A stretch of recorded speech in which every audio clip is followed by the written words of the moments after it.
और यूपी विधानसभा के बजट सत्र का आज दूसरा दिन है। पहले दिन राज्यपाल के अभिभाषण के दौरान विपक्ष ने जोरदार हंगामा किया। वहीं इस बीच बुधवार को यूपी का बजट पेश होगा। पूरे मसले को लेकर मंत्री नरेंद्र कश्यप से खास बातचीत की संवाददाता अविनाश सिंह ने आपको सुनवाते हैं। बजट सत्र का आज दूसरा दिन है। हालांकि पहले दिन जिस तरीके से राज्यपाल के अभिभाषण के दौरान हंगामा हुआ, उसके बाद पक्ष और विपक्ष में जुबानी जंग काफी तेज हो गई।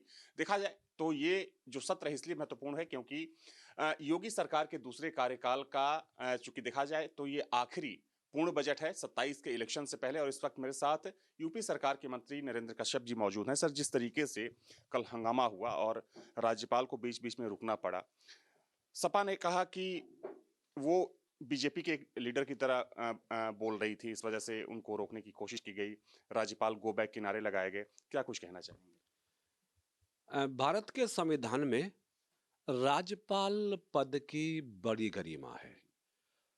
सरकार किसी भी दल की हो, लेकिन संसद की और असेंबली काउंसिल की परंपराएं रही हैं कि माननीय राज्यपाल महोदया के अभिभाषण पर पूरा सदन उनको सुनता है, उनकी गरिमा का ध्यान रखता है।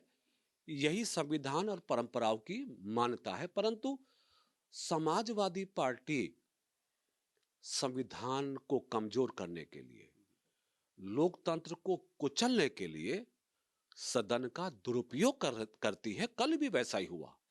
कल जब राज्यपाल महोदया ने अपने अभिभाषण पर बात शुरू की तो शुरू से अंत तक समाजवादी पार्टी के लोगों ने राज्यपाल महोदया के अभिभाषण को सुनने के बजाय गो बैक के नारे लगाए, जो किसी भी कीमत पे लोकतंत्र और संविधान के अनुरूप नहीं है।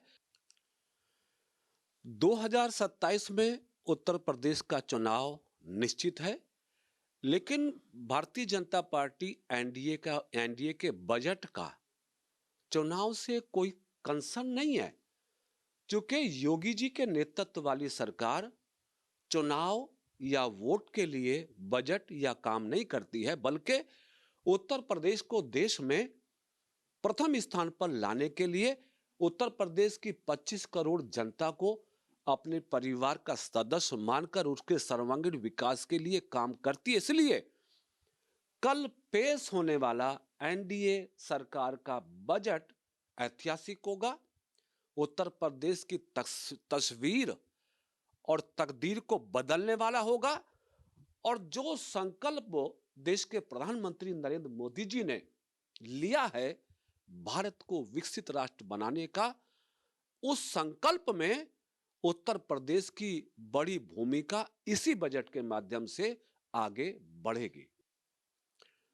अब ओबीसी अपनी पार्टी के नेता हैं, वो उत्तर प्रदेश में कौन सा चुनाव लड़ेंगे, कब चुनाव लड़ेंगे, ये उनको फैसला लेना है। लेकिन भारतीय जनता पार्टी और एनडीए को अपनी सरकार के कामों पर भरोसा है, अपने विकास की नीति पर भरोसा है। उत्तर प्रदेश की जनता के लिए जो 9 वर्षों में काम किया है, उनके विकास का, उनके सम्मान का, उस जनता पे भरोसा है। ऐसी समाजवादी पार्टी को किसी भी कीमत पे उत्तर प्रदेश की सत्ता में नहीं आने देंगे। यानी तय हो गया कि 2027 में भी एनडीए यानी भाजपा की सरकार बनेगी। वीडियो जर्नलिस्ट हरिराम के साथ अविनाश सिंह, न्यूज स्टेट, लखनऊ। आपके मोबाइल पर तुरंत आएगी ब्रेकिंग न्यूज। स्क्रीन पर सबसे पहले दिखेगी बड़ी खबर। देश दुनिया की हर खबर एक जगह। अब आपके मोबाइल पर तुरंत फटाफट इंस्टॉल कीजिए न्यूज नेशन ऐप और रखिए खुद को अपडेट।